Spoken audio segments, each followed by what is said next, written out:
Our next guests say if you put in the work, a break can actually save a breakup. It worked for them. Joining us to tell their story are Brittany and Wyland. Welcome to the show.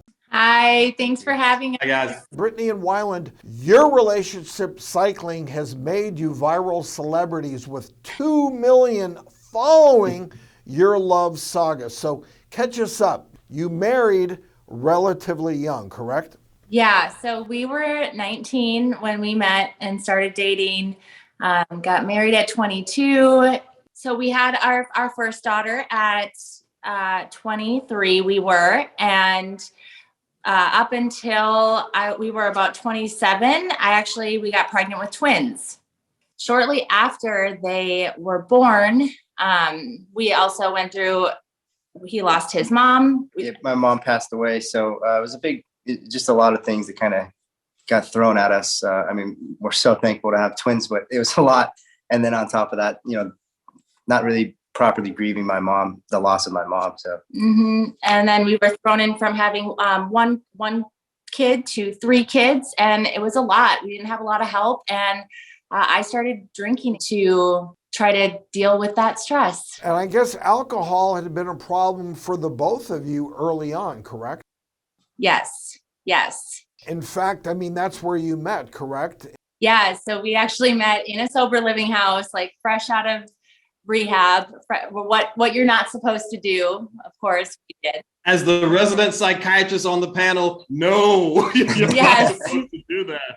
We've got a standing rule when it comes to sober living and on your substance abuse journey. Whenever you're in a facility like that, the last thing we want to do is see people make a romantic connection, right? And I know you guys were forced or asked to leave after that happened. And the reason is because, right, you're on your journey to get whole, and that's a personal journey.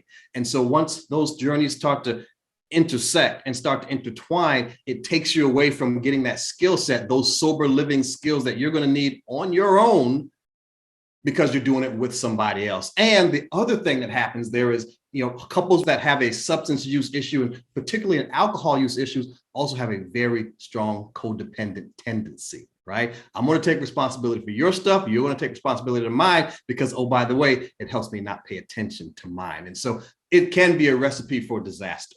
So Wyland, tell us, when did you realize that the two of you were growing apart? after my mom passed away, I kind of chose to numb with the alcohol. And obviously she was right there with me. And through that process, I didn't grieve properly. I didn't actually grieve my mom. It was just numbing.